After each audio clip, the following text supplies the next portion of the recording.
We'd like to start in about a minute, or after Shannon distributes these wonderful chocolate-covered pretzels from Findlay, Ohio.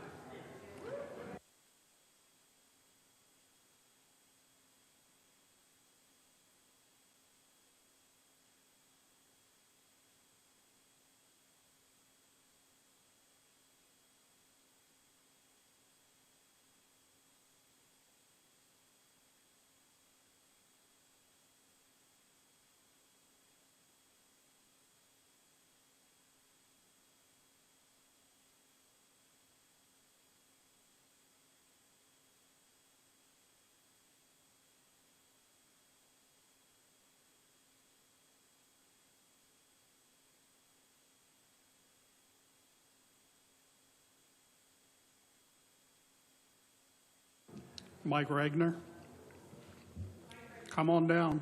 You're the next contestant.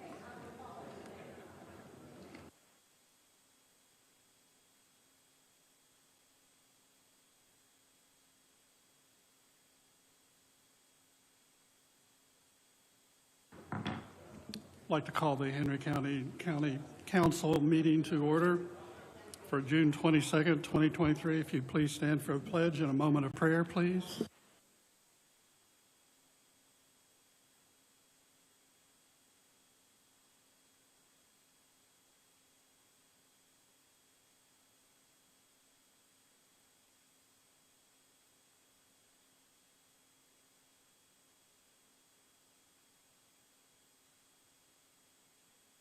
Heavenly Father, we ask that you be with us, that whatever we say and do and decide on would be pleasing to you and beneficial to our community and its citizens. Forgive us when we do fall short. May we be amiable and courteous and good listeners. We pray these in Jesus' name. Amen.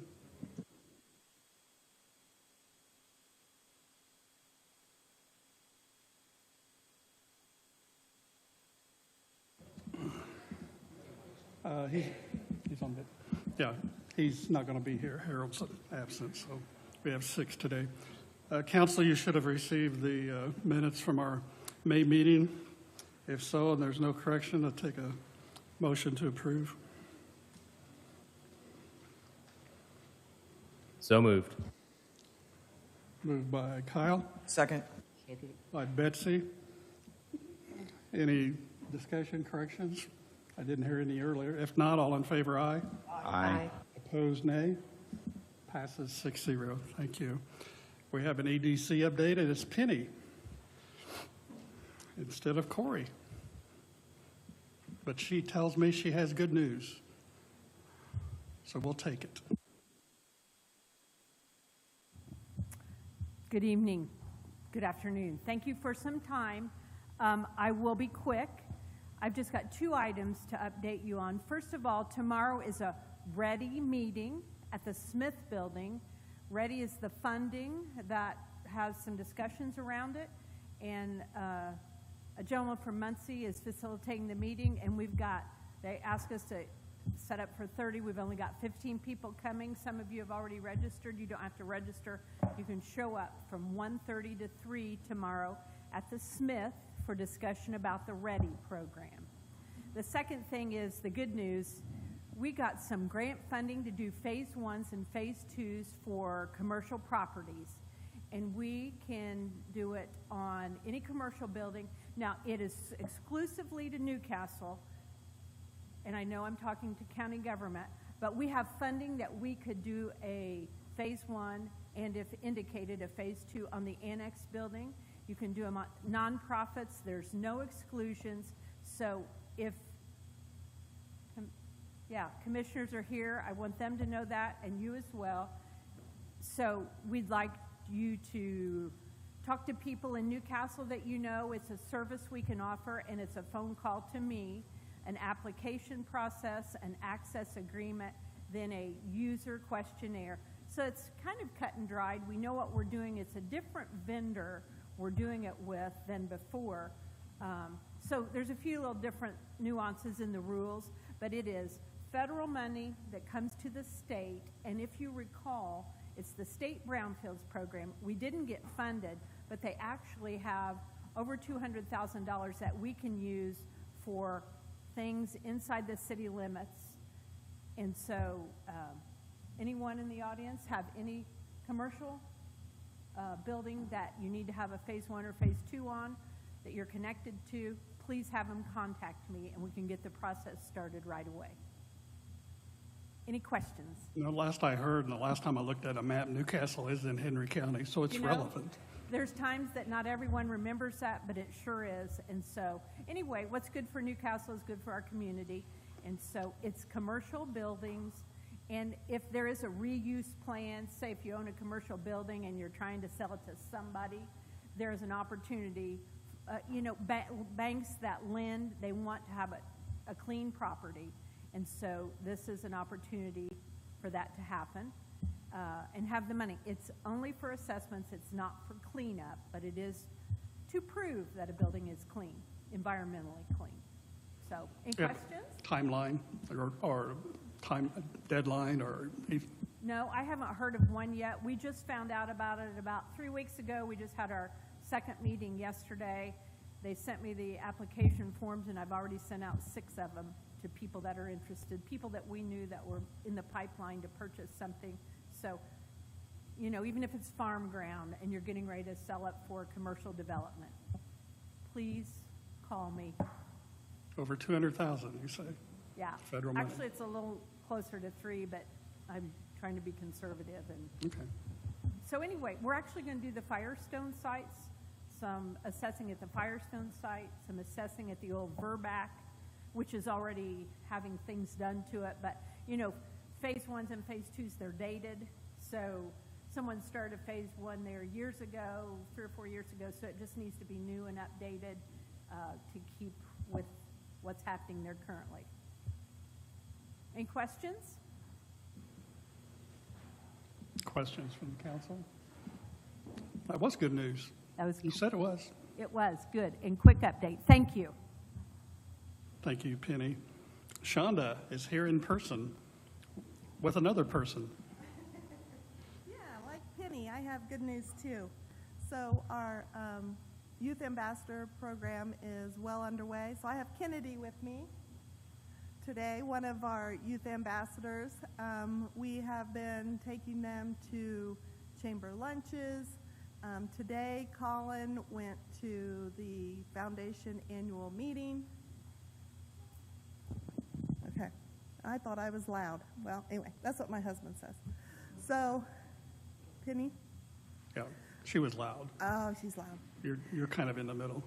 So there are 9 of them participating in the program, so we're just looking to immerse them in things that are going on in our Henry County. Looking for those who might want to let 1 or 2 or however many you wish to job shadow for a couple hours or a day. Whatever would work with your schedule. I'm just looking for them to learn processes, civic responsibility, and love for their community, that, you know, when they go out and they get their education, if they choose to do that, that they would return to Henry County.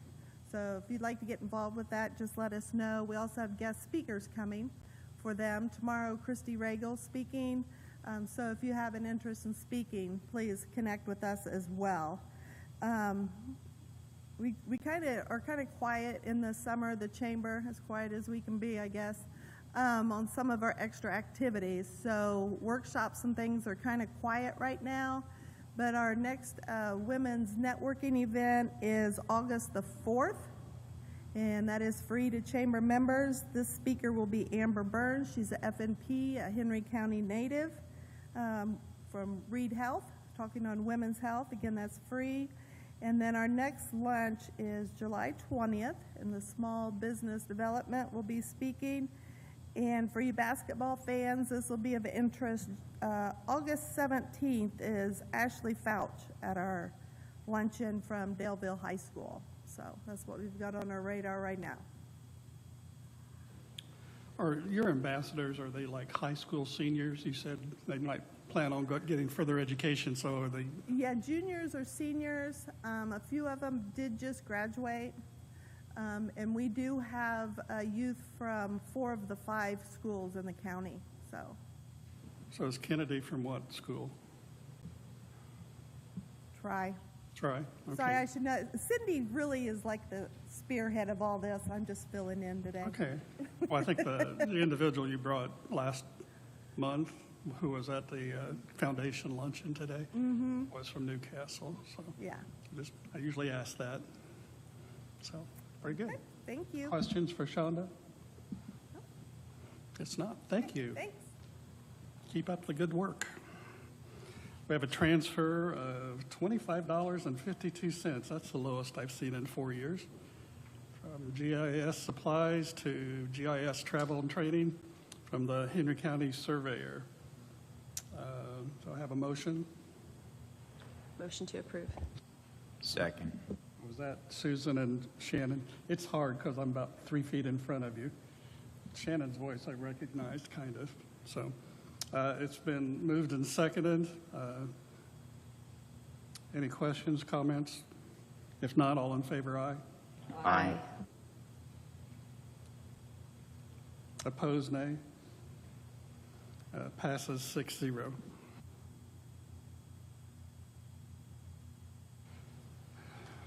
Now, we have a bunch of RDC and Newcastle TIF district updates, which are informative, and as they have been the last few months, some have been from TS Tech, mostly Boar's Head in the last couple months.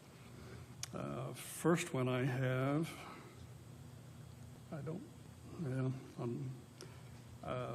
compliance statement benefits, TS Tech.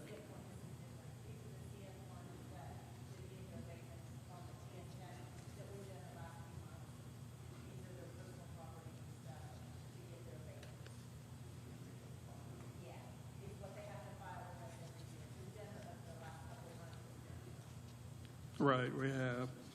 I just don't have them in order. Hold on. Let's go back to yours.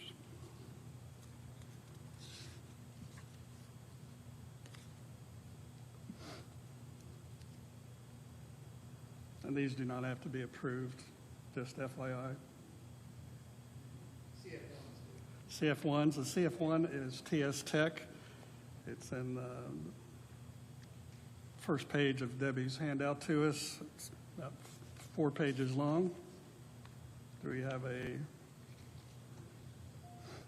has before project value, after project value, net values,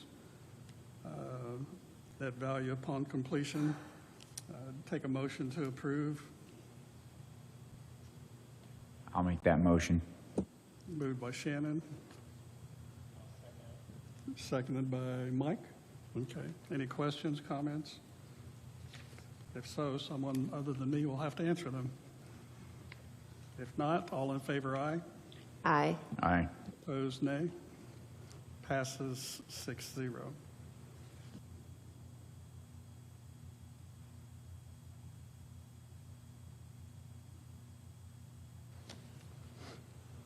Okay, these are not CF1s. These are informational. And we have one, these are RDC TIF districts. We have an informational one on County Road 400 South allocation area where there's no excess assessed value reported. We have a consolidated industrial park allocation area, TIF, which has no excess assessed value reported. We have a I-70 and County Road 109 allocation area. It lists no excess assessed valuation. We have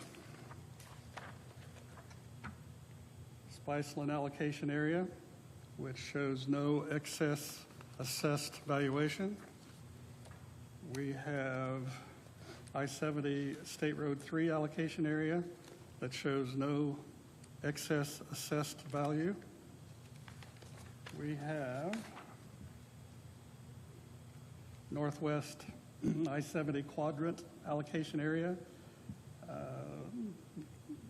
Commission has determined that there is an $867,950 of excess assessed value that will be allocated to the overlapping taxing units in a manner prescribed by subdivision 1 of the Act.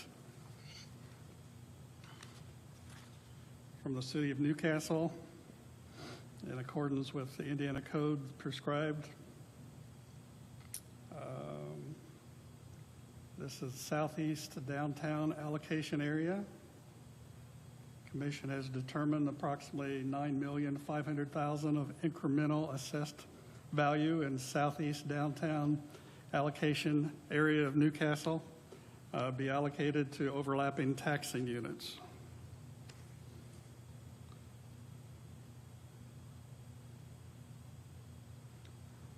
And I have one from, let's stop there. Are there any questions, comments? This is informational. Okay. Then finally, I have Knightstown RDC, tax allocation area 2023, payable in 2024.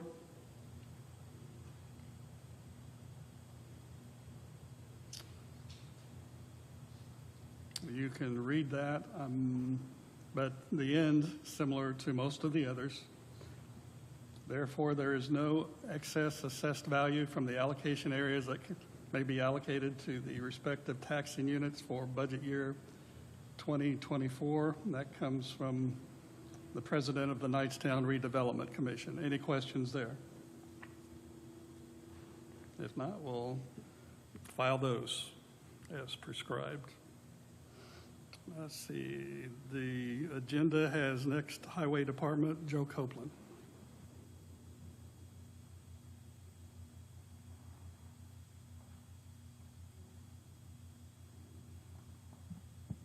I'll try to make this quick. County Highway is needing a new tandem axle dump truck. Problem is, can't get one in 2003 or 23. They're not available. Oh, you can't get a tandem axle dump truck ordered and received in 2023. The earliest we can get it is next year. So the idea is, it's not budget time yet. I'm putting together the budget. I checked our numbers for the equipment that we need. The estimated cost is right around $230,000 for a new one. And we do have it in local road and street, which is highway money, for next year. So what I'm asking today is a thumbs. We have to bid it now. I have to have an answer to these people by the end of July to make this happen. And deliver To get it in 24. 24. Okay. Yeah. So So it's similar to last year. There was a backlog or Oh, yeah. supply shortage. Oh, yeah. So, so what I'm asking for is an approval or okay, thumbs up, whatever, to go proceed and go ahead and bid this thing so we can get delivery next year. So you know for a fact 2024 you'll have that much and more in your local road and street. Yes, I checked the numbers. Okay. Yes. Questions from the council? He's wanting to go order now, so I'll have it in 2024 because it's at least 6 months out, probably more.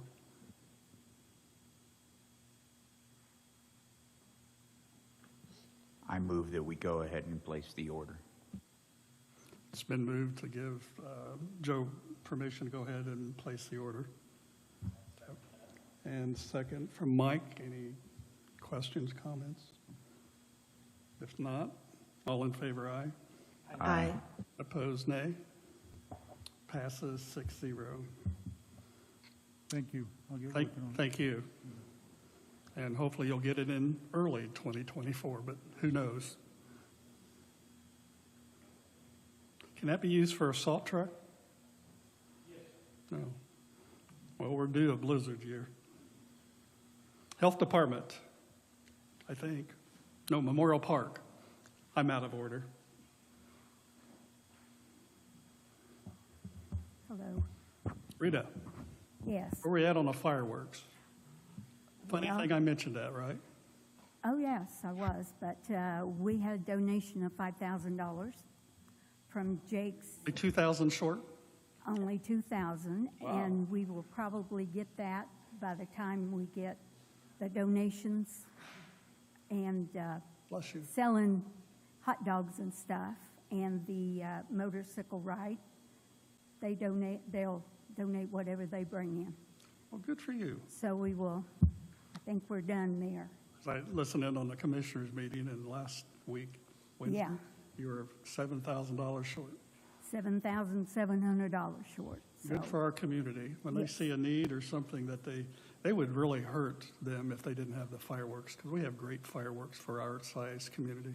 yes. I'm glad to see some people stepped up. Okay, now I've got some questions. We need a new sign out there, and it's not considered infrastructure, I've been told. Can we go use the ARP money if we get the okay from the ARP committee, or you guys, or how does that work? Usually, I think the ARP committee refers to Joel and lets us know if the language as it was presented and approved would allow such a purchase.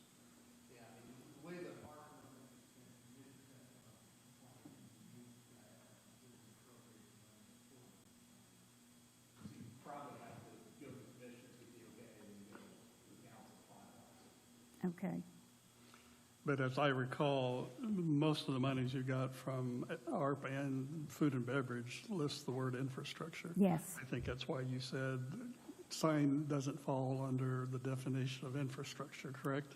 yes, So that's why you're seeking money for a sign. yes. You have lots of money, just not in the areas you're asking for right now. Well, I was trying to figure out if it's possible or not. I would say, as Joel recommended, go to the commissioners. They may refer to him on the interpretation of infrastructure, but it sounds like you may have already done that. Yes. But they can advise you. Okay. Okay, now the budget is coming up. It is. Yes, and I don't know if we would be able, the fireworks, to guarantee that we have fireworks. You're going to need to put it in the budget and us Yes, consider it. if that's possible. Oh, it's possible. Okay, Yeah, you can put it in. whether you okay it or not. We'll see how much money we have when we do all the calculations and all the people ask Yeah. their requests, and we know how much revenues we have from the state, and then we put it in a sausage grinder, and some people are happier than others at the end. Okay, and also, we need to put in a line item for the 4-H barns. Well, I'd say that fall under like fireworks, put it in. Put it we'll- in and we'll see have to how it look and goes. See what happens. We have an electrician that's working on our electrical problem out there. I read that in the paper. Yes. That was a and- nice article. I don't know who wrote it, but it was a nice article. Was it Travis? Oh, that explains it. And they got it done. What the farmers are going to do is bring in some big fans and try to recreate the problem that they have. I read that. You just need a little bit of water and rain at the same time to simulate what's Well. the trickle charge that's happened the last time it rained. So good luck. Okay, and that's it. We do need rain, so maybe this will bring it. Everybody go wash your cars Yep. the day that they do Fingers that. crossed. Rita, I had one comment. I think when you're approaching the commissioners or the council about the sign, it might be helpful if you maybe wait a little bit until you have quotes for some of those other infrastructure items that had been kind of previously discussed. So we know when you come to us if you have funding to do what the money was already intended to do plus the sign, or if we're choosing the sign over something else. That's something I would want to know Okay, when I was voting on it myself. okay. I know we have the quote on the shelter house, but we don't the pond yet, so. Okay, thank you. Thank you, Rita. Yes.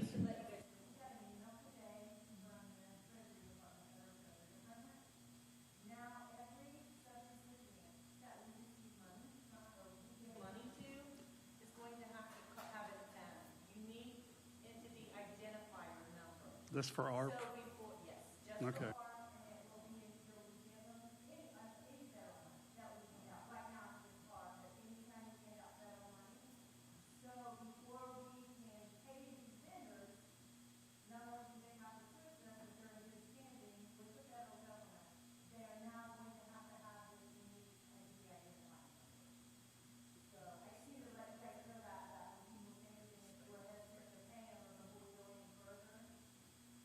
We did just receive that email today. They're really making all of it just to a lot of people. That is Is that going to be government. just a lot more work, or is it going to be? Then it is because they're going to have to prove that they are demonstrating with the federal government and on their list, they have to apply to the federal government for that unique identifying number. And it can take up to weeks to get it back. It's like passports, it could take 6 months. So where do they apply at? I mean, is it online? We have a website, but it's just through the federal government. It's, I think it's called an UPI. I don't know. I have to go back and look. I'll get it to you. But everybody's going to have to get it. Okay. Okay, thank you. Good luck. Your tax dollars at work. Now, Health Department. Angela?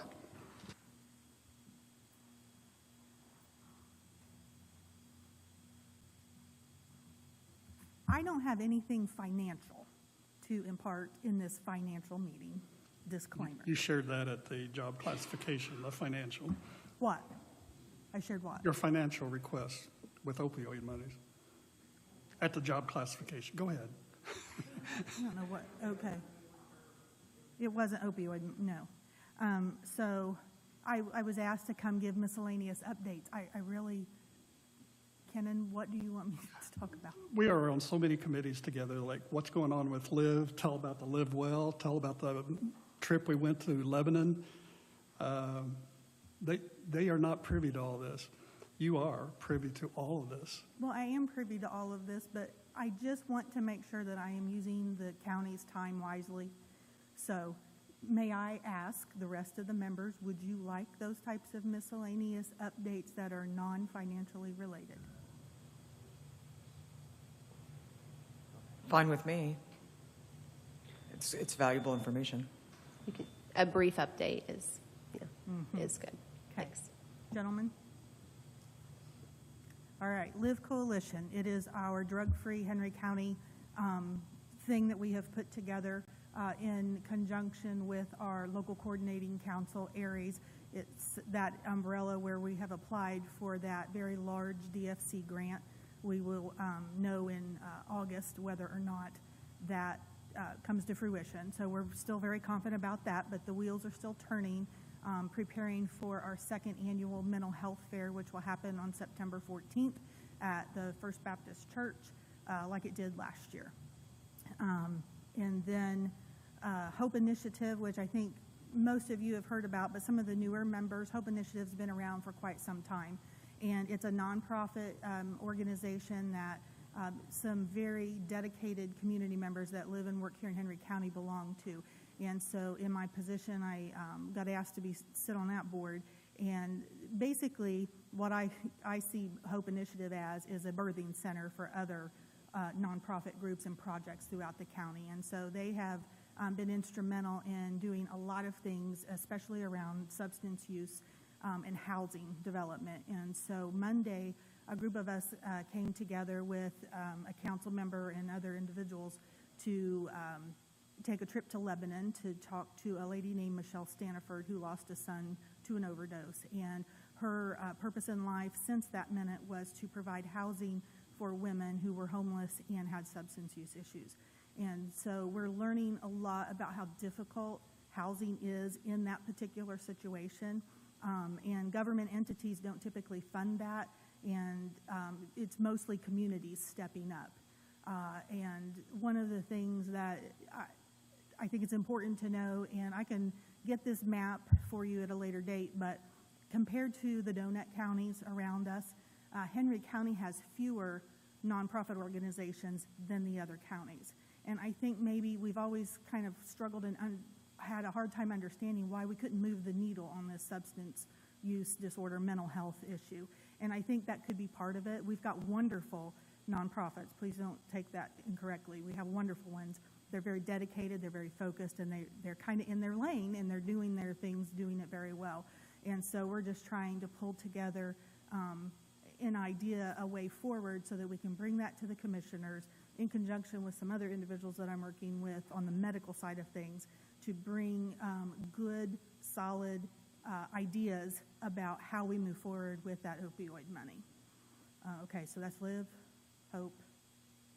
Anything else?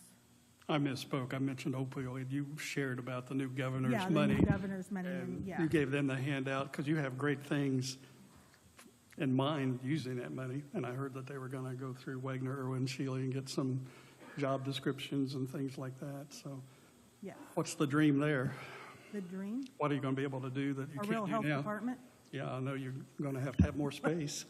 Have I said that, Susan, for how many times? Our real health department, it'd be a great place to start a health department. And in 2024, that's going to start. What's that? 2024, we're going to start one. Okay, So, great. yeah, And you're going to need more space, I heard. I'm going to need more space Well, and things and stuff to do all that. Now, may I please defer one thing, because I feel that this is extremely important, and it is a financial issue, but I'd like to give Butch the last part of my time to talk about a critical incident that happened over the weekend that you may not be apprised of in the Okay. 911 center. very good. One thing leads to another.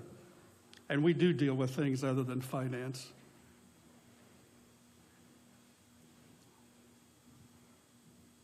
Because we care about the county more than just the budget. Thank you.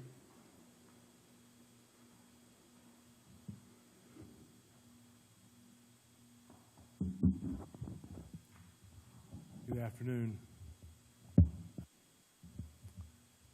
She just sprung that on me just before she came up here, so I apologize. I'm maybe not totally, but we did have an incident on Saturday morning about 4:30 in the morning that does relate, and I think I talked to you about this in the past about some equipment that hasn't been replaced yet, and we were just sort of limping along, I guess. And the situation was that for 4 hours, we lost our 911 office. We lost all the 911 phones, the administrative lines. There's two phones in there called MIVA. Those are the backup phones for the 911 system for Henry County. They didn't work either. Everything went down. To complicate things, my IT tech is in southern Indiana and camping. Now, at 4:30 in the morning, he was able to log in, assess some of the problem, contact the proper people to send in a technician. They come in, but there was 4 hours there. We did get the phones transferred to Delaware County. Delaware County took our 911 calls for us, transferred us through radio. Radios worked back down here to us, and we were able to dispatch. The best we can tell, we didn't miss the 911 call at 4:30 in the morning. It got transferred up there pretty quick, but potential was there. There's several things that took place. The main thing was, I think I should remember me talking about the battery backup, and that it was about 20-some years old. It was there when we put it in when we moved in over there back in 2001. And the problem is they told us about a year ago that they couldn't be serviced anymore per se unless they probably used parts because they couldn't make parts for them anymore. Bottom line is they give me a quote about 9 months ago for $17,000. I've been sitting on that quote, just sort of waiting to see what direction we were going to go. It wasn't really causing a problem until now, but then the next situation is that 2 days ago, we had another situation caused by that UPS. That's a pretty good-sized piece of equipment, but it glitched and caused the fire radios to malfunction, and it has to do with the type of voltage it's putting out. There were some technicians in yesterday worked on some stuff. We've got a part sitting on my desk. They're supposed to come and put that in the old UPS to maybe hopefully fix it temporarily. Bottom line is we had a glitch. We've done everything we could do to fix it. We're up and operational now. There's no guarantee how long it's going to last. My approach is very simple. I'm waiting on them to get me another updated cost estimate. I've got $17,000-$18,000. I've got enough money in the surplus 911 money. It would just deplete it more, but I've got enough money in there that I can order it, have it in here and installed, so we don't have this problem again. And then that will only mean that sometime this year I'll probably have to come to you with additional appropriations out of that 911 fund, the additional money that's sitting there. But that's my game plan at this point in time, because we don't need that to go down 2 o'clock in the afternoon or 4 o'clock in the afternoon, because we will lose 911 calls. So they're putting Band-Aids and duct tape on it to keep it running, and I'm in the process of trying to get a replacement. So I'd say you need to take care of that because it falls under emergency, so do that. And, you spoke to me in March about this, and I said approach the May ARP meeting. I don't know if you did or not, but that was my recommendation. well, I remember that, and I didn't do it. I was just sort of, I guess I was crossing my fingers and hopefully get past this. I mean, obviously, if something gets adjusted for the future, and I mean, the money will be there. The money will be coming in if that gets adjusted. The other situation is right now, if I did ARP, from what Debbie just said, that company's going to have to jump through a whole bunch of hoops, which may take a whole lot longer. So we're better off just to buy it and maybe if we have to, or if we need to get reimbursed from ARP, get reimbursed. But at this point in time, I don't think we have a choice but just to put something in there. Counsel, speak up.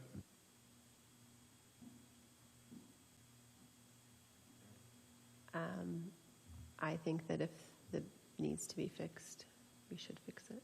Is that? That's what I said. Yeah. I mean, Anybody else that have it opposing seems, view?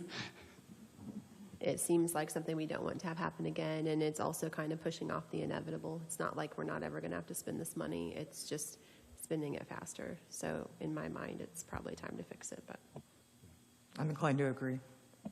Agreed.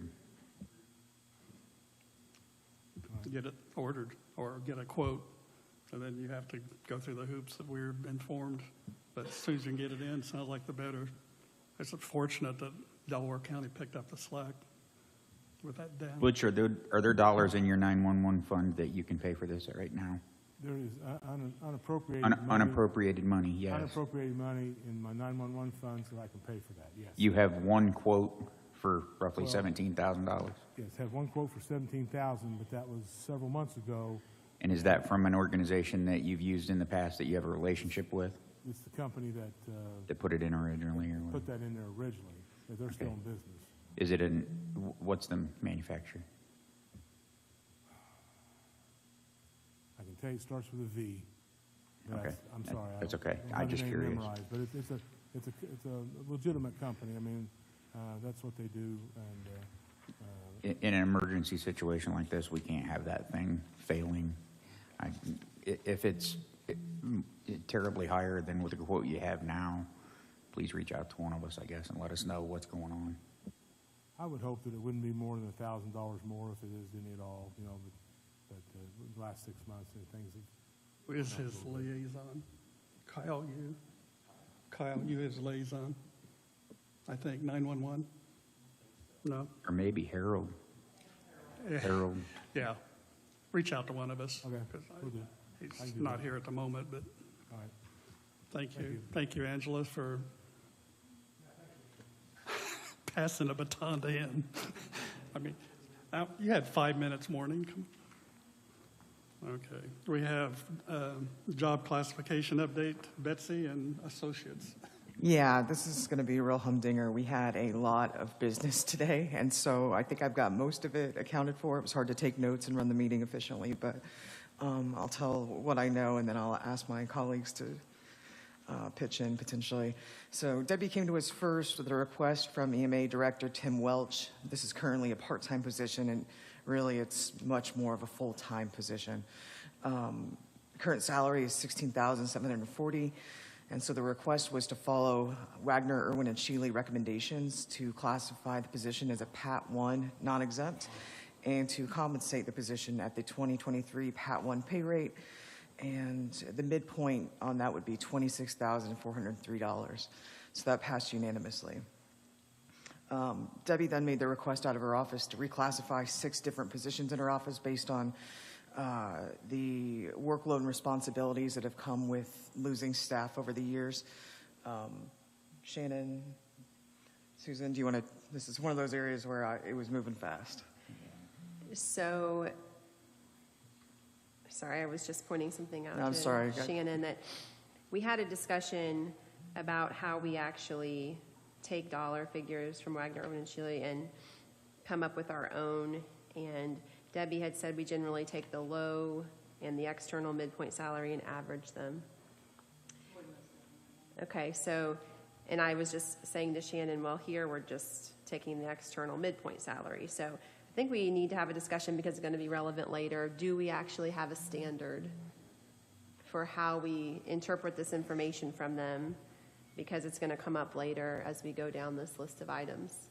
You know, the last 2 years in budget hearings, we tried to move everyone closer to market value. And the further behind market value, the higher raise they got. I don't know if that's going to be attempted because that's a pain. But we did inch people closer. I say inch because last year we gave an overall 3% raise when the inflation rate nationally was 9%. So the more inroads we make, the further behind we get. But at least the inflation rate now is about half that. So there is not a standard the last 2 years that I'm aware of. But I think that midpoint makes sense for the time being. Until we get the Wagner, Irwin, and Shealy report next week, which will be more up to date and relevant. So we had a motion that we would take the external midpoint salary recommendation from Wagner and Shields at the 20 hours, which was $26,403. And we unanimously voted on it. So if that's going to be our goal, that we're going to take this external midpoint salary. What do you mean by external midpoint? Can you give an example? I know it goes low as 10% below market. And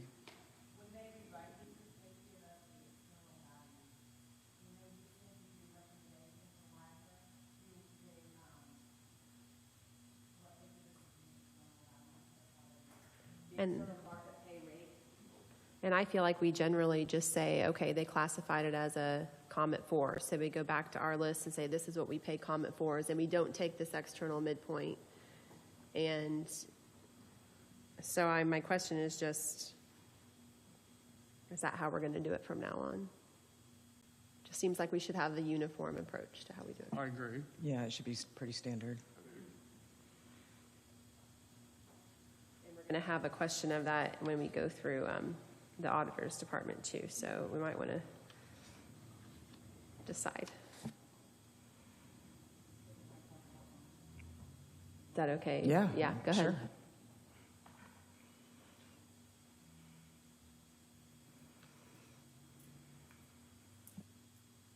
So the discussion was, the big one was payroll and HR. We've combined those two positions. It was a salary of, I can't remember off my head. And it was the high. We have made several positions SOs. Is there a possibility that can be made as an SO? We've taken two positions, put it into one, two full-time positions, put it into one, saving the county money. When we advertised several months ago for HR, and Bobby will vouch for this, we got 3 applications. 2 of them ghosted us. The third one we rescheduled 3 times before she came, and then she was going to come from Southern Indiana. So we didn't even get anybody to apply for the position at what we were paying it at. But if we could make that position an SO position, because Stephanie is getting the schooling, she's very valuable, she's very good at it. So was that discussed in job That was not classification? discussed because SO? it kind of went so fast that, Yeah, so our discussion was, it she's currently a Pat 2, right? And so the reclassification came back as a Pat 3. And then we had this conversation, well, we don't really have Pat 3s right now, so we can't go put our finger on that number. Not, The only one we had was GIS, and we could only have the 22, which is now an SO position. so if we just take their external market value for Pat 3, it's 55,128. And I think that we said right now she's being paid 48,774. I think it was, yeah. So that was why, and I think that that was an acceptable solution, the 55,000. What they would, but to do that, you said you couldn't do that because we don't pay the high, is what they're Right, saying. that's my Right. question, So could we make that an SO position? Because HR was an SO position. right? HR was considered an SO position. So was that discussed in job We classification, just making it an we SO? ran out of time. Yeah, that was our last And we item. voted to take it to this meeting. Okay. Can I make a suggestion? Because that job classification committee meeting, It went too fast. it went too fast, too much of, hey, we need to, hey, we need to. I would suggest minus Mandy, minus chief deputy, that the other request be tabled, because I don't know that anybody can explain anything that went on at that job classification meeting in that hour, especially the last 10 minutes of that hour. Could you? I mean, it was chaotic to try to get everything in an hour, and I couldn't explain to you everything that went on in that We have meeting. 5 members. I think I can also, I mean, the. Now, you chief guys can deputy- do what you want to do. I'm just saying, from a committee member meeting, and Lisa, you were there, Bill, you were there, it was pretty chaotic. Maybe we take the ones we feel certain of and as we You go know, through them. You know, the ones, I mean, it was just, Tim's position. So really, you're only take- tabling Stephanie's position. No, I'm tabling Tim's I'm suggesting to Tim's table position. Tim's position, the assistant matron decision, because I think there's some question on that one as well, as far as the midpoint on that one. Table, who else was it? Angela didn't have anything. Who else was in there? Commissioner Anyone that's Secretary. that's affected and by the only this. one to really is the chief deputy, the portion of the chief deputy of the sheriff's department and EMS. In my personal opinion, those are the only two that were the clearest, in my opinion. But you guys, Okay. It's just a suggestion. Chair, Betsy, you the chair. Yeah. You have I thoughts on the feel- matter? I feel really comfortable talking about Tim's position, Mandy's, Chief Deputy Josh Smith, and Angela. So I would concur that the end of the meeting was, we had a tight window and a ton of requests. So I think we did the best with what we had, and we voted to bring the discussion about Stephanie's position to the council. So I think we're a little more organized than that, but.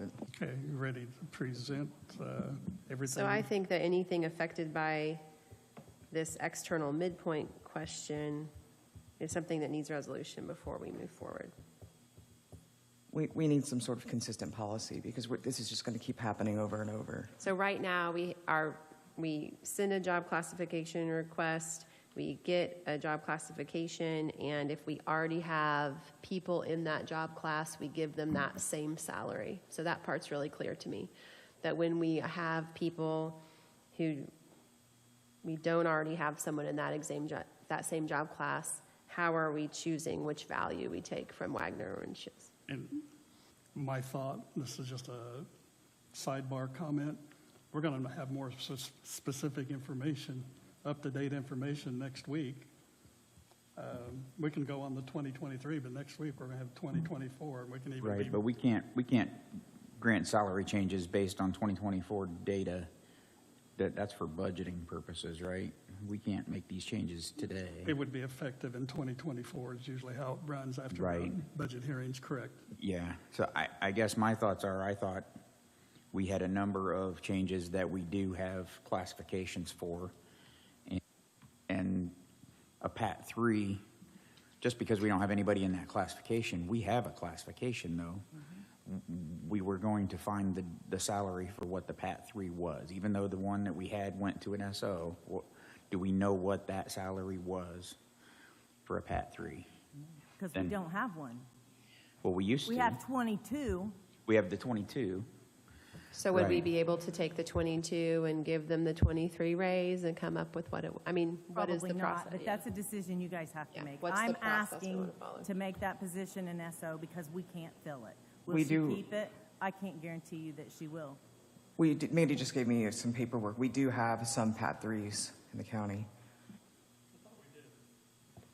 Can you read them to us? Yeah, surveyor, GIS supervisor, health department, ENV health specialist / educator, community corrections, deputy director, commissioners, EDC director, commissioners, human resource officer, highway, assistant superintendent, park superintendent. Do they all have the same salary? No, there's a range. The low is 41,671 and the high is 51, $51, $15. They should, be- We did. We did. if they're not SOs, they should be the same, right? According to our, Highway, no, those numbers aren't correct because most of those PAT 3s have been changed to an SO. Right. The individual positions, though, were changed. I guess I'm trying to figure out what the PAT 3 salary was prior to any change to SO. I have it at home. And a spreadsheet, but I don't have it with me. so we can't make anyone a PAT 3 until we decide what the salary is what I'm thinking. So we could honor the request to make the job an SO if we chose to, or we could make her a PAT 3 with a yet-to-be-determined salary. These are our choices. We voted to bring it to the council. We or ran out of We could time. vote here to table it and send it, or we could vote here to send Guess it we back. need a recommendation or a motion.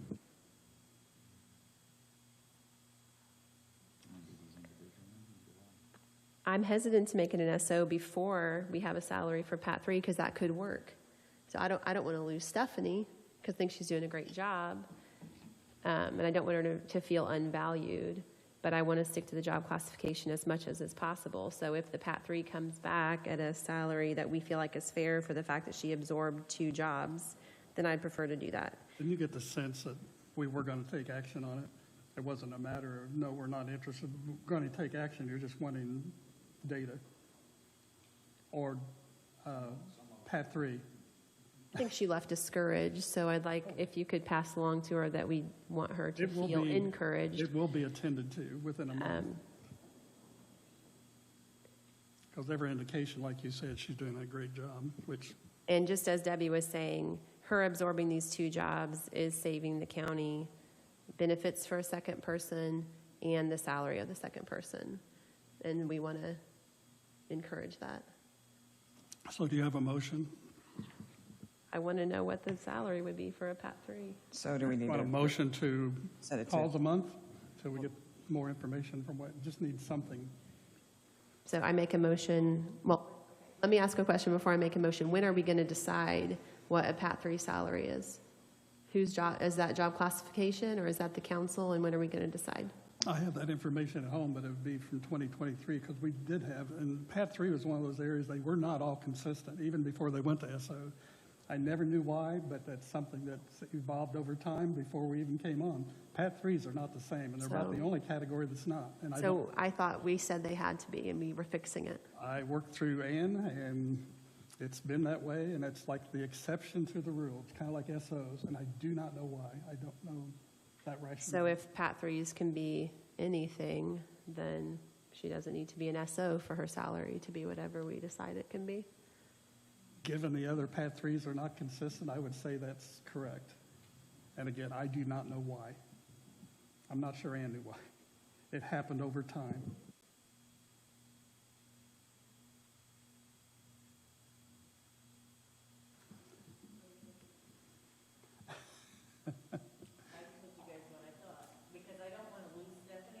No. Done a good job. She's got, I mean, she's got all of our compensation Yeah. Action's going to be taken, it's just a matter of it. So does it matter to today you or- if she's a PAT 3 or an SO? Do you have a salary request you're passing on for her? The 55? The 55? 55? Maybe we need to find out if that's in the range for PAT 3. Well, that's within the range. The range in PAT 3s are 10,000 difference.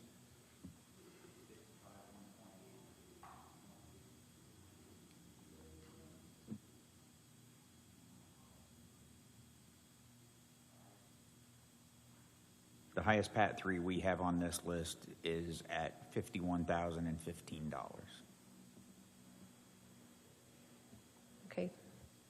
So can you pass along to her that we've heard her salary request and we're trying to figure out the best way to do it based on job classification? And I make a motion that we table it, but are we sending it to job classification or are we going to take care of it?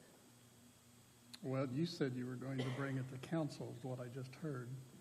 And we can have a special meeting. I mean, you guys can. I won't be here, but you can. And we're going to discuss that. That's coming up. And I see Jason's here, so. I mean, we can talk about, we can vote to send it back to job classification. I'd prefer to just handle it at the council, and at this point, I'd like to make a motion that we move Stephanie in the PAT 3 category to the salary of $51,015, which is the highest dollar amount that we have in a PAT 3 right now, for now. For now. For now, with the thought that we'll consider this again very soon. 51,015, I'm not saying that's where she lands, but I'm saying I feel justified in doing that today with the numbers that I have. That's my motion. And I'll second that. Okay, Seems reasonable. we have a motion by Shannon, seconded by Betsy, to go with the PAT 3, which was 15. 51,015 as an interim placeholder. All in favor? Aye. Aye. Opposed? Nay? Passes 6-0. Please include in that motion that we want to address this further, and we will do so. Okay. Susan, you have more?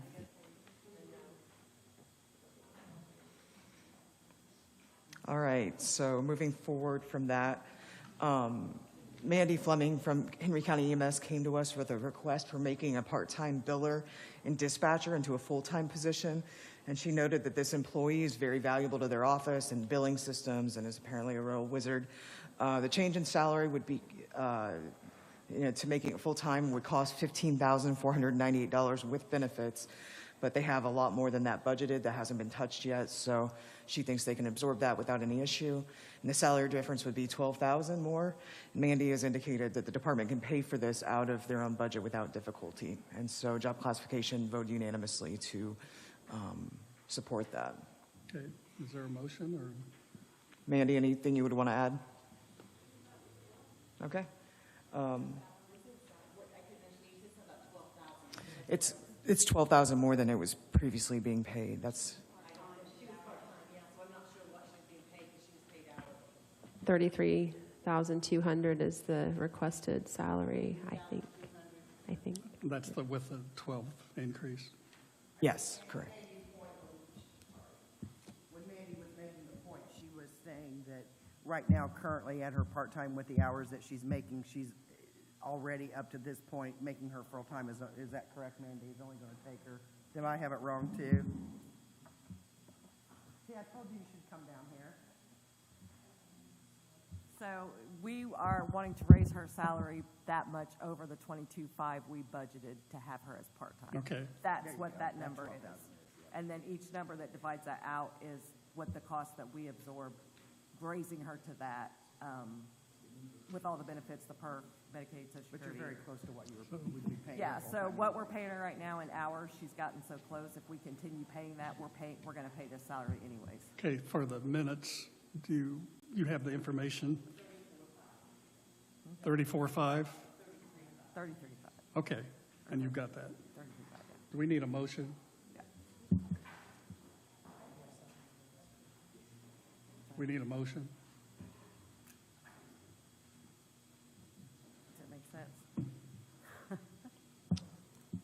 I move to support this position being made full-time with a salary of, where's the?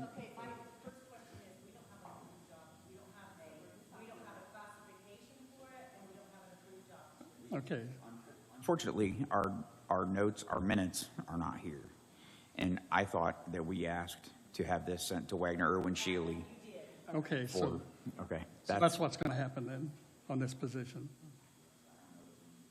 So Okay. Stephanie said it gets approved, she starts the process, they send that to make sure. Yes. I wrote a new job description, I added everything that she does. Yes, Yeah, that was what we said. okay, so that's all that's needed on that. Yes. Next item, Sheriff Sproles and Ann Bankson came to us with a request about the assistant matron position. And I believe we said we needed more information for Wagner, Irwin, and Shealy.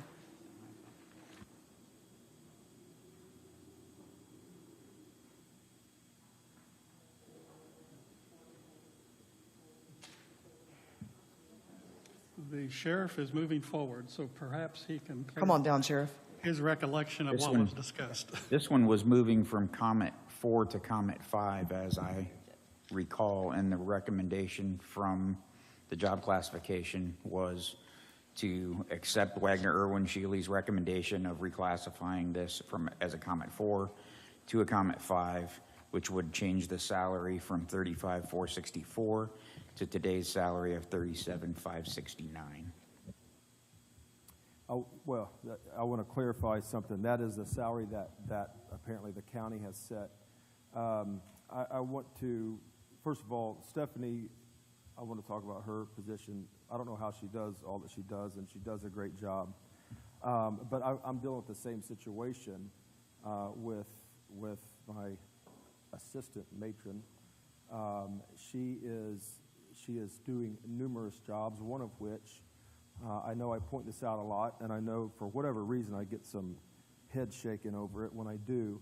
But one thing that we have been doing is billing for the DOC, the inmates that we are holding. That is money that goes directly into the general fund. It doesn't come to us. That had not been being done because we are relatively short-staffed. However, we have the same staff now, and Karen has taken on these things and is working all kinds of different tasks. And to the benefit of the county, just as I said, the DOC, we brought in 25,000 or more already, and so she is doing multiple jobs. And so yes, the committee before this said they would recommend going to a comment 5. I appreciate that. However, the Irwin Shealy or whoever it is, WIS, is that what we call them? WIS. Their midpoint is 41,111 for a comment 5. I believe what I just saw happen because Stephanie left discouraged and we're worried that we'll lose her and we can't, having a hard time hiring. I get it, and we can't lose, we'd be in trouble, but neither can I lose Karen, and then we wouldn't be able probably to bill for DOC and all of that. And if I'm tracking correctly, Stephanie just got the high point, the high end of what WIS recommended.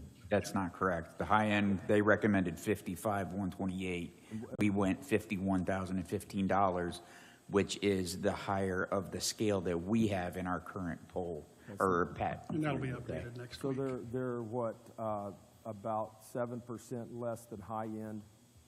Something like that. And part of what we've got going on right now, Sheriff, is the numbers that we're seeing from Wagner Irwin Shealy. They're providing us with numbers that are for the 2024 update that they're giving us, Right. when we're still working off of 2023 No, things. and I get that. I guess I my see the point is- difference, and I know what you're getting at.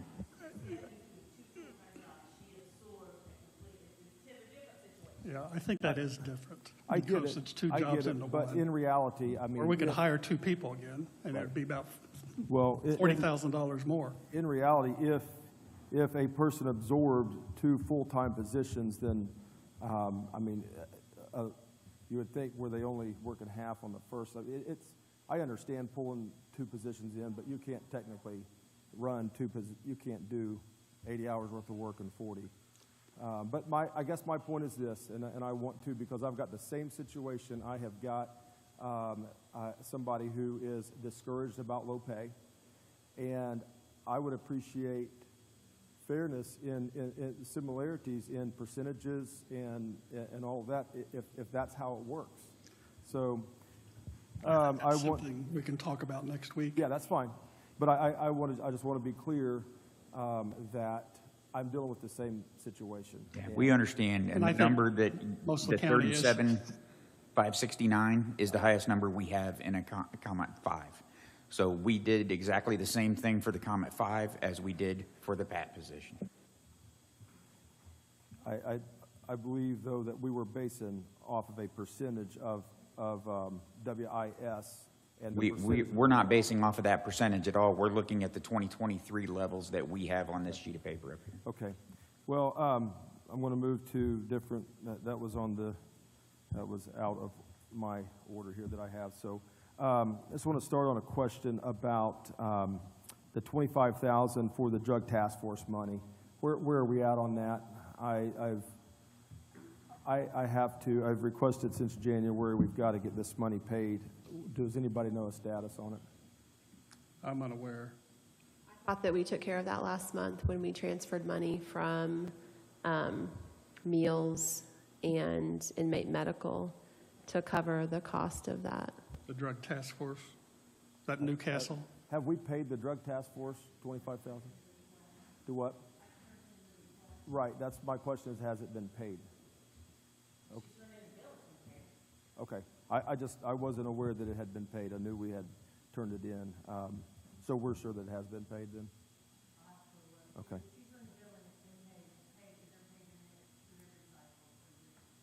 Okay. On that line, I want to read something here. I want to make another comment. I know that sometimes I am just a bearer of bad news, and I'm sorry, but it has been a struggle and a half. I don't know how else to classify it. We've now paid $203,000 of 2022 and previous 2021 bills. And we just got another $14,000 bill that I believe we're going to be able to pay out of soft cost for some jail items. So hopefully that can be taken out of soft cost and we'll still be at $203,000. But what the $203,000 has done is it's drained all kinds of different accounts. We're having to pull money from all over, and it's put us in a situation where in many cases we're running out of funds, and we're just mid-year. And Sheriff, can I interrupt on? Yes, sir. We're not finished with the job classification update yet. Can we get to you? Oh, yeah, I'm sorry. That's okay. Thank you. I'm sorry. The other footnote is, I think a lot of what you're talking about, we're going to talk about next week at your training center. At least that's what I thought. Go ahead. The next item was Chief Deputy. No. Okay, so yeah, it is. I will make a motion that we reclassify the assistant matron office manager from a comment 4 to a comment 5, and we have a set salary for comment 5's, $37,569, and I would include in my motion that would be the same salary, which follows our current process. Second. Okay, it's been moved and seconded. I cannot repeat the motion because I didn't memorize the entire motion and footnotes to it. Any questions? If not, all in favor? Are there any questions? I'll give more time because that was a long motion. If not, all in favor, aye. Aye. Aye. Opposed, nay. Passes, and hopefully she got the motion down. Passes 6-0. Okay. All right. It's for recordings. Next, we had Chief Deputy Josh Smith come to us with some questions about his position's salary. Being a chief deputy, every other chief deputy in the county makes 85% of their superior's salary, and he currently does not. So, and it's quite a bit of difference financially. It's what, around a $30,000 difference. If I'm reading this right, the current salary is $56,819, and the new salary we don't have on here because we calculated it at 80%, and I think our standard is 85%. So technically, we should be paying 85% of the sheriff's current salary. Well, I have questions about that, and since the sheriff's really close to the microphone, I'll ask him. We also were given a document that had the chief deputy or equivalent salaries from surrounding counties and other counties of various sizes, as well as compared to counties our size. And the base salaries for the counties our size are not close to 85% of the sheriff's salary. So is there any sheriff's standards for what the chief deputy should be paid comparatively? By my calculation, based on the document that was handed to us, paying your chief deputy 85% of your salary would make him the highest paid chief deputy in all those counties that we were given. I guess what's interesting to me is that we go by our own standards on, just like I've been bringing up the WIS, but we establish a norm. And so it's an established norm in the county that appointed chief deputies make 85% of their. Well, I'm asking if there's a standard in the sheriff's world. You know, so not like there is a standard with the sheriff's salary is established by the state. So I don't think they don't establish chief deputies. But so I can't answer that on whether there is. I know it's not established by the state, so it's usually established with the norms of the county, and so that is our norm. And I would assume it's some others. I don't know. I haven't gone and looked for other chief deputy salaries, so I'm not up on that information. Can I comment? There's an Indiana code relating to chief deputies' pay with sheriff pays. Sheriffs have a great sheriff's association that has lobbied to make up for the poor pay from 10 to 15 years ago that was pathetic for the job done.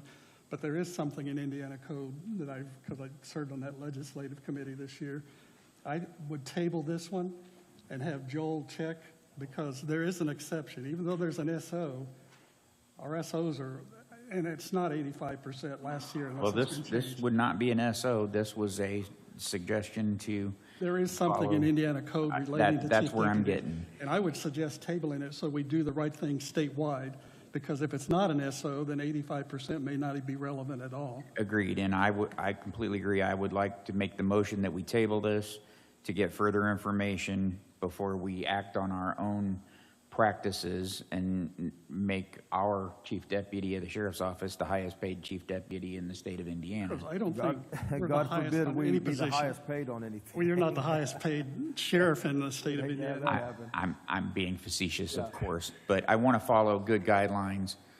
I don't want a standardized policy that's never been applied to this before to cause something that causes us to be completely out of And we whack. want to do what's So fair. But that's my motion, is I'm to almost table positive there's Indiana code relating to this particular situation. Right. And I want to do what's right according to that code. Right.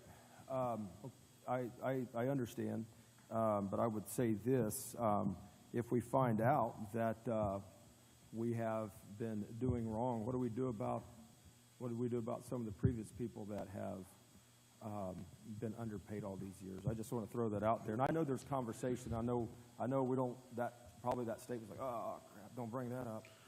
I know that conversation is out there, and I understand, we need to look at standard practices. But also if we could lead the way sometimes and maybe be, I would not be so oh, we can't be the highest paid, we sure can't set the standard, you know what I mean? Well, we don't And I have, know you probably we don't feel have the that way. revenues of Hamilton County or the Yeah. donut counties or anywhere close. Our pay is way lower than all those. I'm well aware, yeah. My motion is to table it, let Joel come back to us with some information, see if this has been codified in any way, and readdress this at our next meeting. I'll second that. It's been moved and seconded. We table this particular motion relating to the chief deputy till we get more information. Just a quick comment. Yes. As far as the 85% goes, I know by code, or by Indiana code, that your chief deputy, the prosecutor's office, that 85% stands based on the prosecutor's salary. It which is does. Similar to that to the judges. And that's how that is, that's where that comes from, is specifically by It statute. is. And I read this spring where there's an exception for the sheriffs. And I want to just clarify that through our attorney, that we're doing it according to law. Okay. What else? I was just curious what Kyle was like. We got an attorney talking. Did you have a punchline to that? There was a question earlier about 85%. Oh, okay. And just like a clarification. That Okay. I know from a prosecutor's office standpoint, that's where those Correct. numbers come from. Correct. I can't remember the code for the sheriff's office, but it's not my job to interpret the law up here. I'm curious too what our employee handbook, I mean, do we have that information anywhere at all? So has that just been a generally accepted practice that we've done? I think so, with the exception of anything that wouldn't be statutorily mandated, it's just been practice. And last year it was, not everybody was 85%. We were moving towards that, but it ranged from 82 to 85%. Because I did the spreadsheet last year. But we were moving towards 85%. That is correct. But I think if you do a calculation, not all SOs are 85%. Just a quick question, was Rush County included in that, in that comparison? Yeah, so I just want to make this point because it's significant. Rush County, the sheriff's salary is based on population. The state sets that. Rush County is not, they're not in the same bracket. So their sheriff's salary, it might even be. What was given to us was two separate ones, two separate categories that showed the averages, and Rush was included in the top part, and the populations were varied throughout. Some higher, some as high as 129,000, some as low as 16,000, which was Rush County. The second piece actually compared salaries based along folks between 44,000 and 50,000 in population, Yeah, I those just wanna make sure we're in counties. the same- It appears that to be that amount, that is correct, and the average for those counties is a little different than the average up above, but neither of the averages are anywhere close to 85% of the sheriff's salary. So that was why I wanted to ask about the code. Okay, what's next? We need to vote. Yes, thank you. That's what's next. This was a table motion. All in favor, aye. Aye. Opposed, nay. Passes 6-0. What's next? All right. Angela Cox came from the Henry County Health Department and noted that the state of Indiana is really investing in public health, and she is looking at adding 10 full-time positions and 3 part-time positions, and this would be paid for by the state. She's not asking us for anything other than to let her work with Wagner, Irwin, and Shealy to get a sense of what those salaries should look like. Angela, did I miss anything? So we voted to allow her to work with Wagner, Irwin, and Shealy. So I don't think we need to take action on that. And then last but not least, Bobby noted that I don't think anyone anticipated the agenda being quite as chaotic as it was, but perhaps that we would meet at 2:30 on days. And I want to note that next month, if we're meeting at 6 p.m., we should probably be meeting job classification at 4:30 p.m. Anyway, I think we had agreement that that was a good idea in general, to give us an extra half an hour so we can methodically move through things. Anything else? That's it. Okay.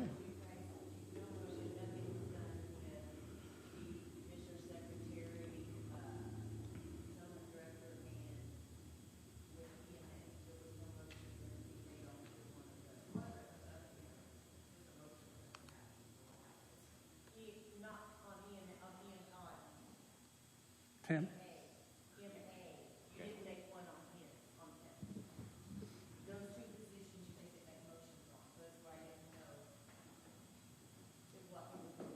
For the Commissioner Secretary Settlement Deputy, I thought we chose no action during the job. Did we? Because it was paid the same.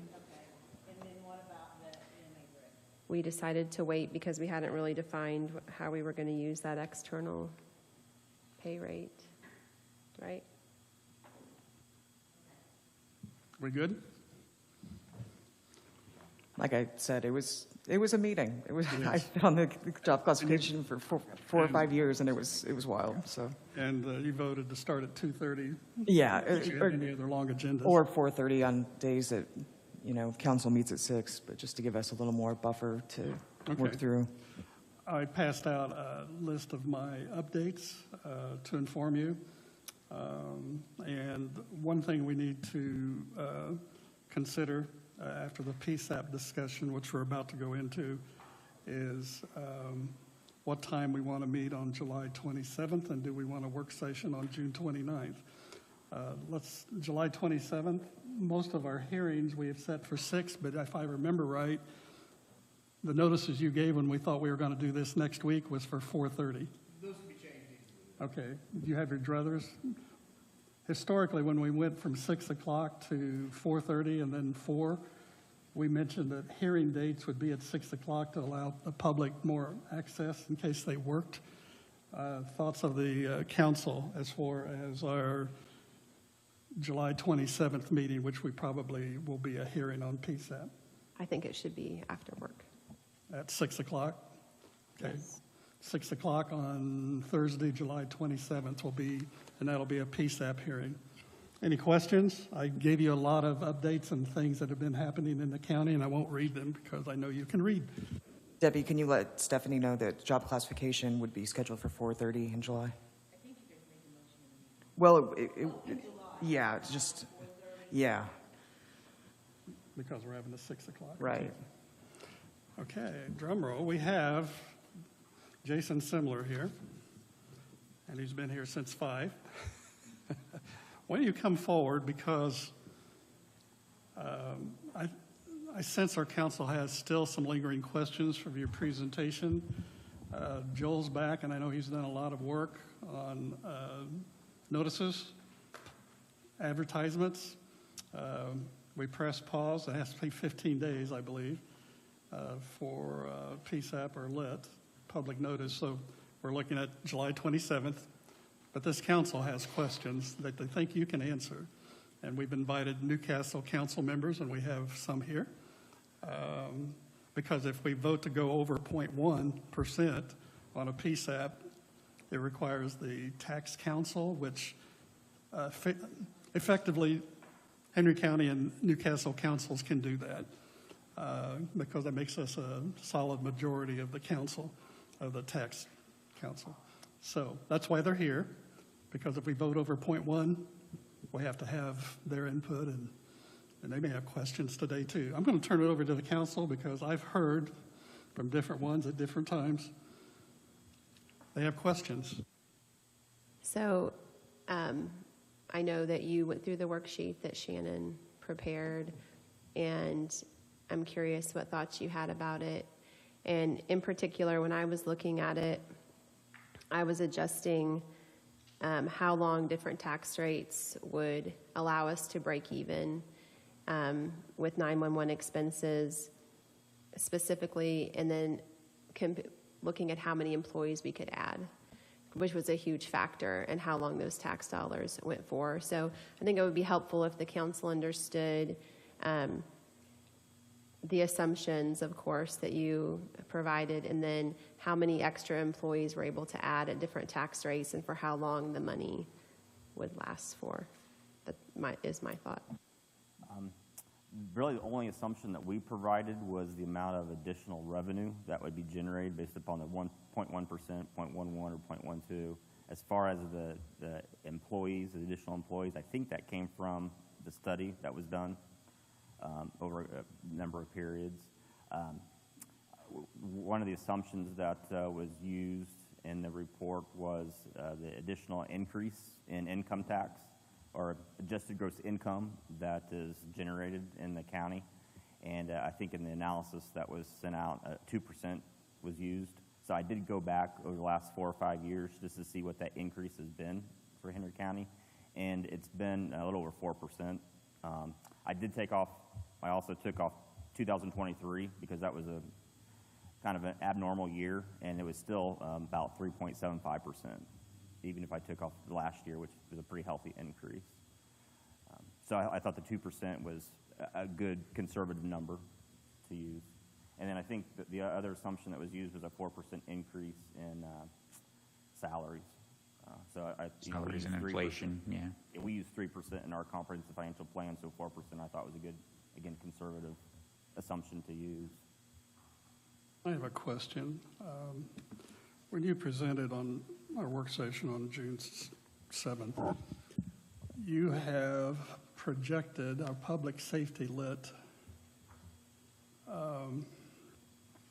growing to a balance of $1,100,000 by 2025. I'm trying to figure out how that could be. We generally spend about half of that in the sheriff's department. Does that calculate that, or is that, I mean, a good portion of that goes to the sheriff's department? And if there's going to be a 1.1 million, I'd just like to know the assumptions used there on page 13. Yeah, I think this is page 12 of the comprehensive financial report that we went through last month. I think the reason for you seeing the increase in your balance is if you look at line 17, if you look at what you spent, historically in 2021 you spent $1.4 million. In 2022 you spent 1.3, and in 2023 your budget's 1.1 million. And if you look at the other services and charges, line 12, you can see you're budgeting about half of what you had last couple of years. And I think that was brought up. I think you moved some expenses out of here to another fund. So that assumption continues that year after year. So if you were to move those expenses back to this fund, then that would decrease the balance that we're showing here. So that's why you're seeing an increase, is your budget's about $200,000 to $300,000 less than it has been the last 2 years. So when I was going through the spreadsheet and crunching numbers, I know Shannon has been doing too, so he and I can sit here and argue in front of everybody now. But if I put, what'd you say? We'll use our mic. Well, if I use a 0.09 tax rate and go from 9 employees up to 13 and give a 3.5% raise to employees, we break even through 2028. If I use a 0.1% tax rate and add 4 employees and a 3.5% raise, we are breaking even through 2036, which to me is definitely sufficient with 0.1 if we're going to break even through 2036 with 4 additional employees, and possibly even enough. And so one of the assumptions was this monthly statewide or the yearly 911 distribution. Is that likely to ever increase, or is that 554,000 the same 554,000 we're always going to get? That fluctuates from year to year, so we just up and down. Mm-hmm. Widely up and down, fluctuating, or pretty tight? It's a state, right? State. That's why. I'm just thinking, here we're projecting out through 2036. It seems to me that by 2036 it could go up. Also, we're really looking very far out into the future at that point. Your turn.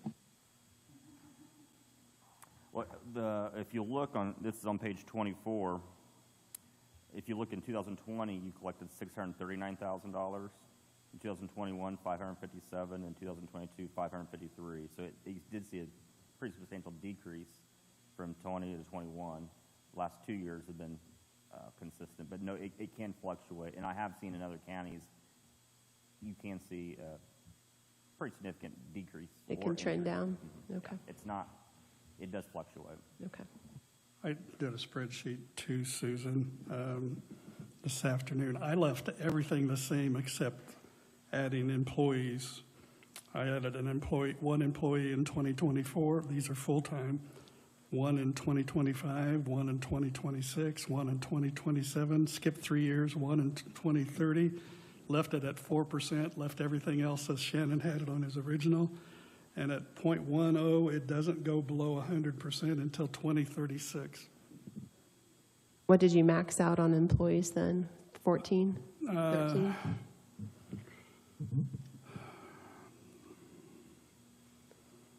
Uh, 13, Yeah, and it that's still fine, kept too. 10 part-time. Okay. So it went from 9 to 13, again, 1 per year. I think part of it has to do with how quickly you add how many.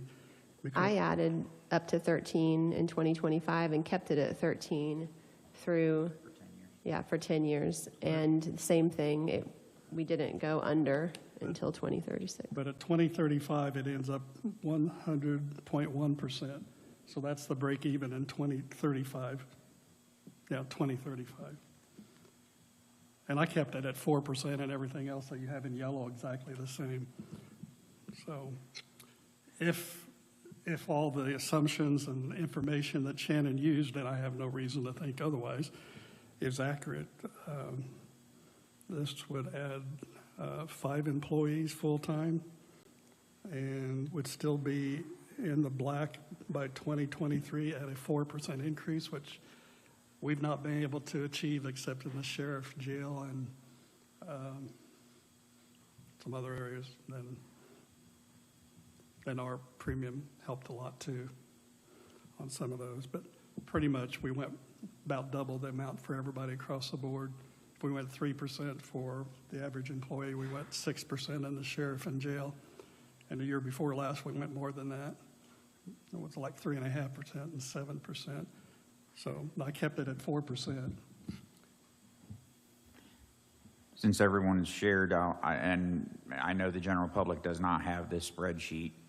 The spreadsheet that I put together added the four full-time equivalents recommended by the study in 2025.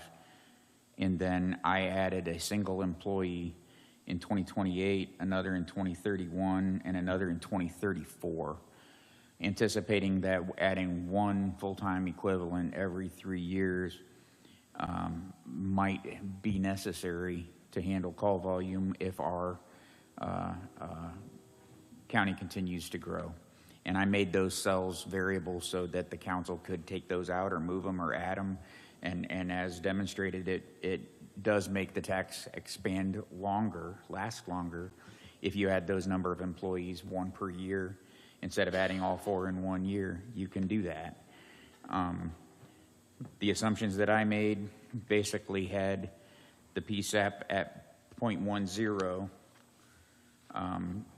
running out of, our expenses will exceed revenue of the PSAP tax before 2030.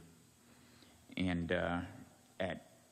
with 0.11, expenses would exceed revenue in 2034, and at 0.12, expenses would exceed revenue by 20. Well, they would not exceed revenue by 2036. So, the amount though that accumulated dollars and cents wise is the other piece that I looked at, and with a 0.10. The dollar amounts went negative, so we would have no funding options and would have to contribute from the general fund in those time frames. The 0.12 continues to accumulate dollars. So that tells me that 0.12 is way too high of a tax rate, in my opinion. The 0.10 goes negative in a 10-year period based on my assumptions.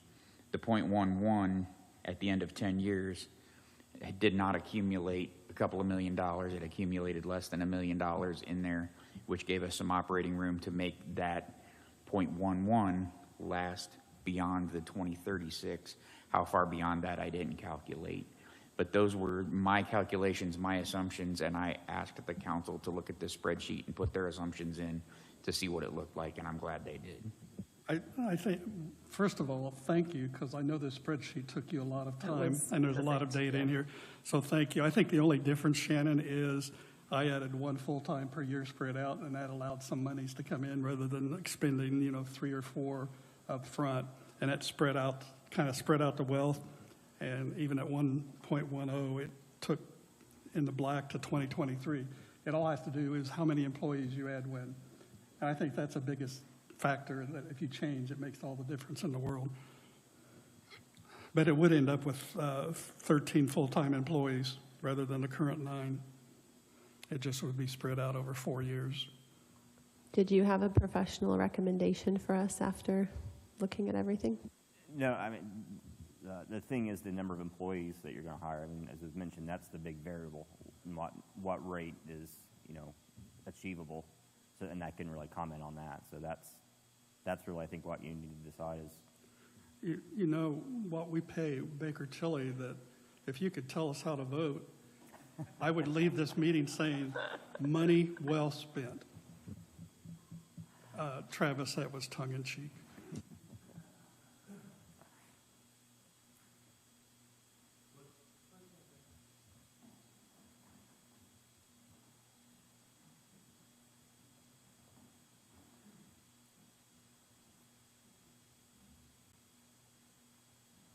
Thank you again. I understand where everybody's coming from, where you're going, and that's fine. The only thing I want to point out is that report, which said 5 new employees, which I've already put one on with you guys' blessings earlier this year. He left, went to a job, and I've just replaced him, so it's going to be, I don't know, she's in her second week, so she's got another 10 or 11 weeks of training before I can cut her loose and put her in there as the second seat. But the point being is that analysis was that I don't need 4 people, 5 people, or 2 people, or 1 extra person in 24 or 23 or 25 or 28 or 29. I'm short now. I got 2 people in there dispatching, 2. There's 38 emergency service agencies in this county that they dispatch for. 911 lines, administrative lines. So I guess if you want to spread them out, okay, but that's not addressing the issue with the study that was done, because he didn't do a study of how many we're going to need in the future as we grow. He did what we needed now. So I just wanted to point that out.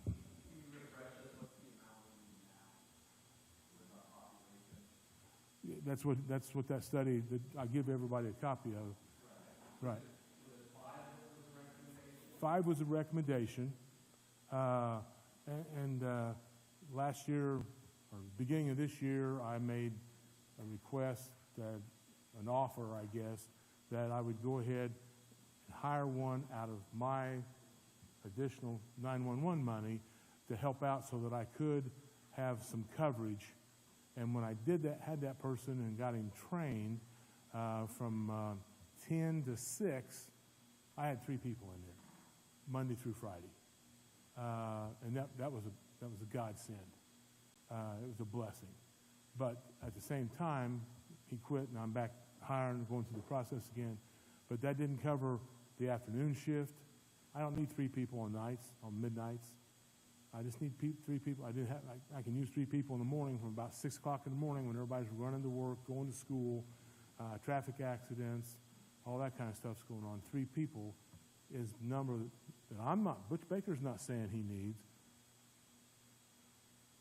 The guy that did the study says that I need, and that's why it's 5. Now, and I understand, this is the first time I'd heard that we were going to possibly, spread them out over a period of 8 years or 6 years or whatever, one at a time. But, I don't look, EDC's not here. I don't look for our community to be growing that much anyway. I mean, it's growing, but it's not growing that much. So, but the thing about it is, that's what we need now. I have just a comment for that. So when I did my calculations, if we add all 4 employees for 2025, when we first start bringing in the tax money, and lower our expected inflation from 4% to 3.5%, the money still lasts through 2036. At 0.1. 0.1. It seems to me like your issue is the same as the others that have come forward on an increasingly higher degree over the last 3 years. People aren't applying because, in your case, it's salary and stress levels. Yeah, and I mean, are you kind of like a air traffic controller? The stress level's probably higher than someone working in a regular office. But then I got dispatchers over there that they all want more money, don't get me wrong, but you couldn't drive them out of there with a whip. They love their job. That's key. Yeah, and that's good, but they like what they do. It gives them satisfaction. Like I said, everybody can use more money. They always like to make more money, but in the last couple of years, they've come to realize that the council has cut loose a little bit more I was going to say, 911 last year was another area that was well Yeah, above it the was. 3%, Yeah. right? I think we carved that out as being more like 5 or 6% We did, increase. and they were very appreciative of it. It didn't stop the girl, my dispatcher, a week ago from going, and she's been here for about 4 years, but she's now going to Delaware County because they pay a little bit more.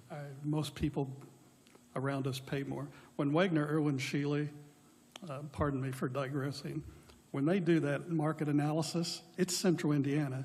Yeah. Their market analysis includes the donut counties that may get 1.5% more in revenues than what we bring in. Yet their market average is for central Indiana because they've calculated the average person will drive 40 miles to get a better paying job. Well, unfortunately, when they do one for Jeffersonville, it's much lower because the Louisville metropolitan area doesn't pay what Indy metropolitan area pays. So when they say market analysis, they are comparing us with Hamilton County, Marion County, Hancock County, Johnson County, Hendricks County, Wayne County, yeah. Boone County. And the cost of living is much higher there, but they pay much higher because of that cost of living. We don't pay enough. We're not competitive, and we know that. The other thing to address a little bit, it would almost be impossible to put on, I mean, I'm going to have that one retrained again, so I'll have the one. So study says I need 4. It's almost impossible to put on 4 people next year. You might be able to put on a couple next year and a couple the year after, because it takes time to train them and get them seated. I got to have trainers to train them. And I've got one trainer, certified trainer. So when you go down that market, down that avenue, it's virtually impossible to put 4 people on at one time and train 4 people at one time. It's highly technical, and there's a lot of things you have to go through. So it's not like I can send them to the law enforcement academy, and then they come out and they're certified and ready to go. It's something we have to do in-house. There is classes that they take, 40-hour classes. There's 4 of them that they take as they're on duty and working, or maybe they'll come in off duty and work and stuff. So, but the point about it is to put them all on at once, no, but to spread them out over a period of 6 years, that's probably not going to help the dispatch center. Whatever we do, I just hope that wherever you decide to take the money from, the money will be there to keep the facility running. Right. I think what we're considering is unprecedented in the last 10 or 12 years for 911, and it will help substantially given what we've been going through, because I do agree, after doing some research, what the mayor said last, they have been paying 2/3 and we've been paying 1/3. Mm-hmm. This would remedy that past mistake or that past discrepancy. So that, but you will have more monies, and you wouldn't have to, your predecessor, whoever your follow-up, what is that person called? Yeah. Successor. Yeah. My successor. Thank you. I learned that somewhere, 4th grade, I think. Your successor won't have to come pleading every year that you're insufficient funds to run it adequately. So whether we decide on a 0.1 or a 0.11, I think that's what I'm hearing. The main difference is 0.11 is going to have to involve Newcastle, and that's why they've been invited here. I think that this spreadsheet was great, and I really appreciate Shannon's business expertise. You see it in the way he prepared the spreadsheet.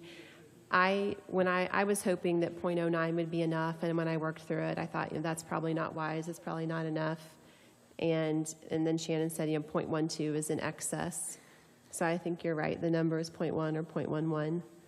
And I would err on the side of the lower number and prefer .1, and I guess everyone's going to have a different opinion. It could end up with a tie, because we only have 6 here instead of 7. So anyone from Newcastle would like to speak, because right now the decision is going to be .10, which would not necessarily necessitate your involvement, or .11, which would bring in some more money, and it wouldn't necessitate your involvement as per law from what we've been told by our attorney. Go ahead, Mayor. A little concern, in a perfect world, we're talking about the employees, adding employees. Are we talking about equipment and totally running 911? Or are we just talking about employees? Yeah. This would bring in a little over $1 million per year, even at .10. I was very fortunate. I'm very involved with 911, and I would invite you guys to attend the 911 meetings every chance you get. When do you meet? Yeah, when do you meet? You're talking about a 911 board? Yes. Yeah, tell us when you meet, and I think you'd have some people there. 2 Saturdays ago, I got this text. Just for your information, today at 4:30, our 911 phone system went down for 4 hours. Brian was contacted. Brian came in, tried all he could do to get up and running. Not to stop you, but he shared that earlier. Okay. And that was new information. We went to our backup system. Right. And it failed.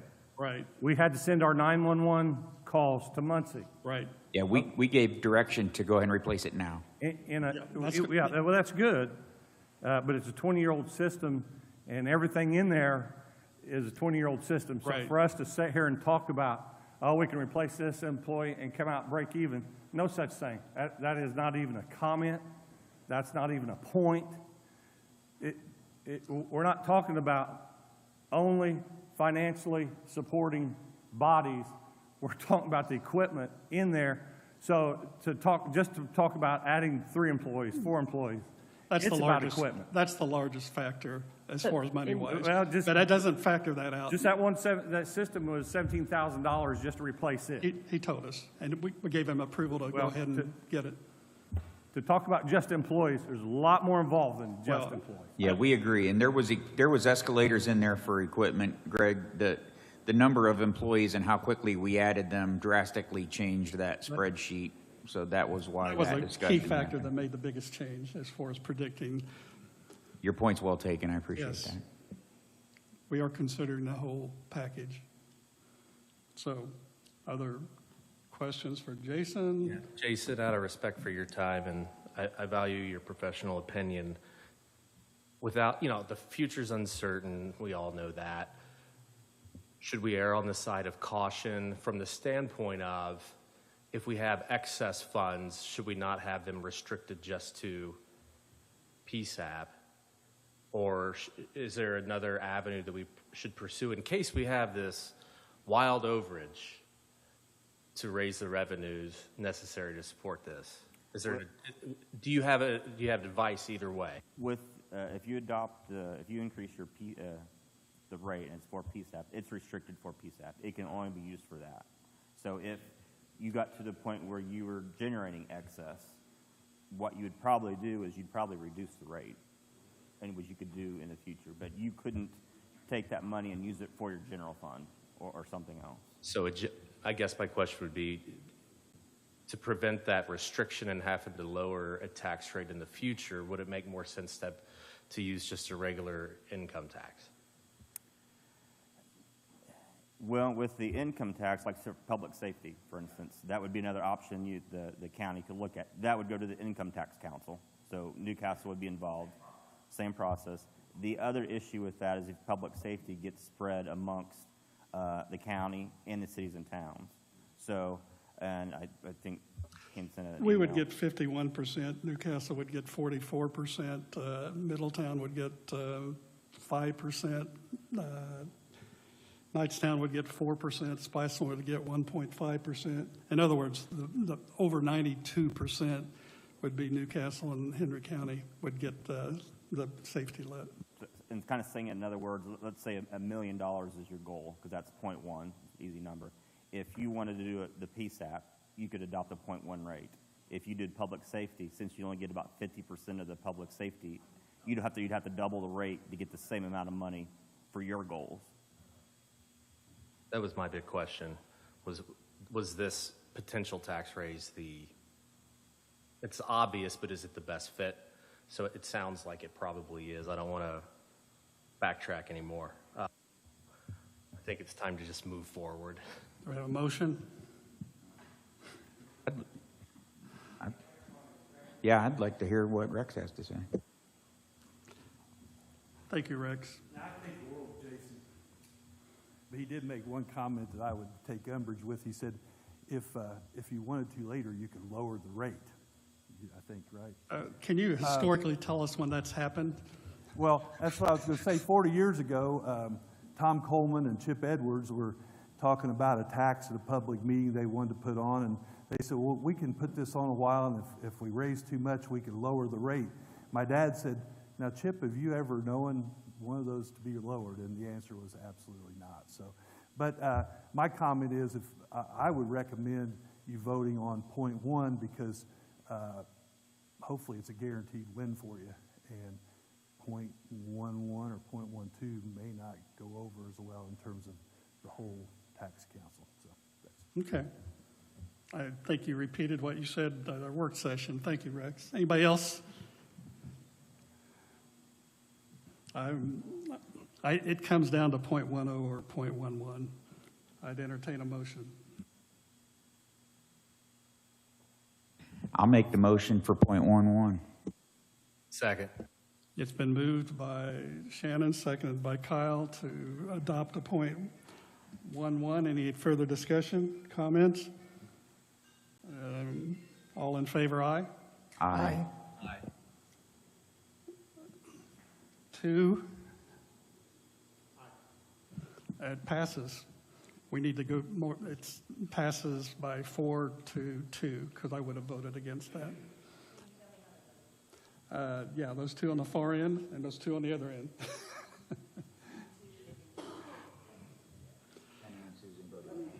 So, Joel, if the tax council as a whole votes this down, can we then as just a county council, vote to pass a 0.1 tax?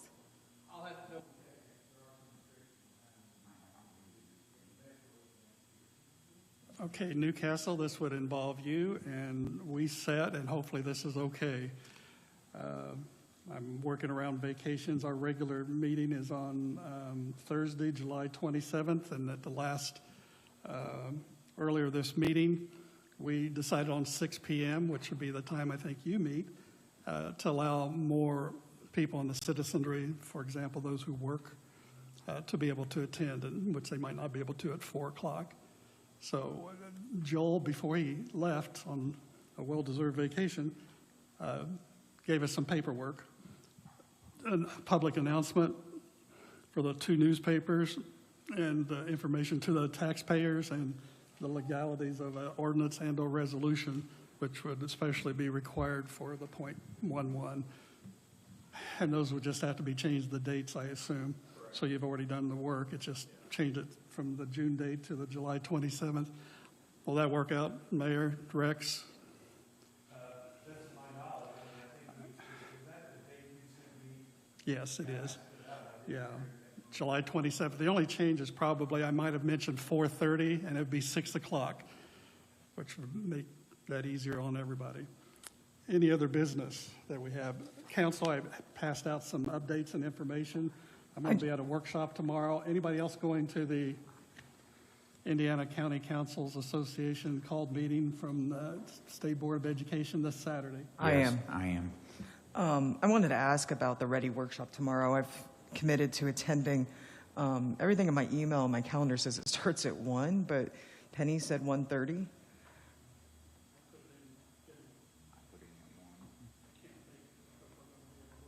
And who's planning to attend, just out of curiosity? I'm going to be out of town, but if I get back, I'm going to make it. Okay. I will definitely be there.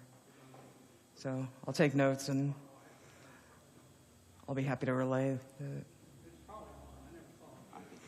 Yeah, okay. Just want to be sure. Anything else? Yeah, I needed clarification. I couldn't, I think it was Yes. Susan's question to Joel about, was it the contingency? Was that what the question was about? Can we just, you're not sure if we can add the contingency in?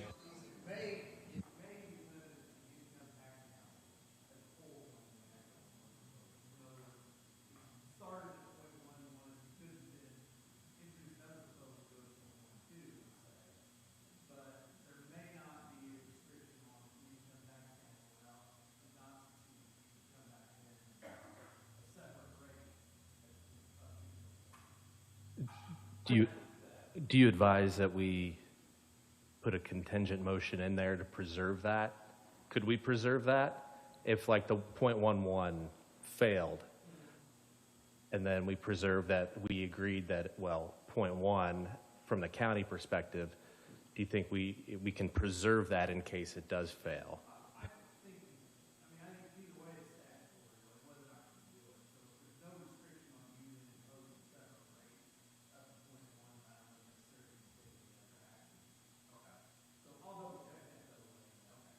So as it stands now, we're looking at a hearing on the 27th at 6 o'clock, public explaining the situation and potentially taking a vote on a 0.11% PSAP at July 27th. Do we need a work session, or are we covered next Thursday? I don't necessarily, but do any of you? We originally talked about it, but it was for that hearing, which were moved back to July. We good without it? I'll be in Europe, so it's up to you guys. We good without a work session next week? Yes, sir. Do I have a motion to adjourn? Public? Yes. We consider you public. Come to the microphone, please.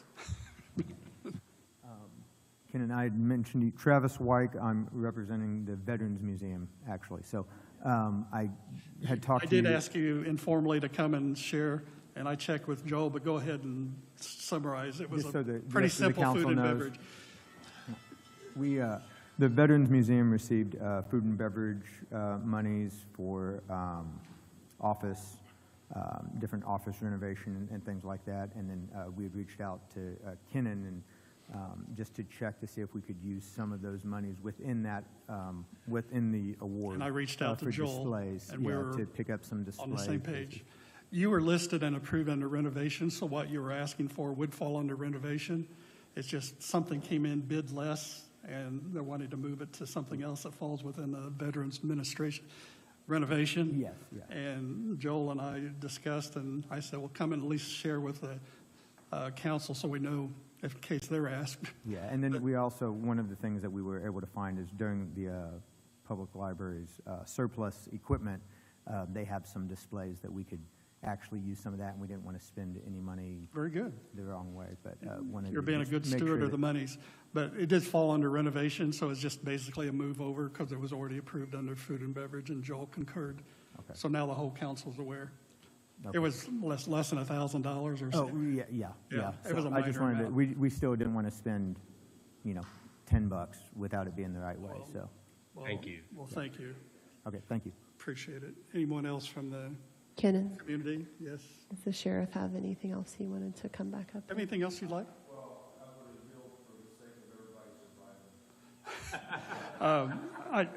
One of the notes that I put for the council is the sheriff is invited to talk about the 200,000 he alluded to that he was short in 2022 carries over to 2023.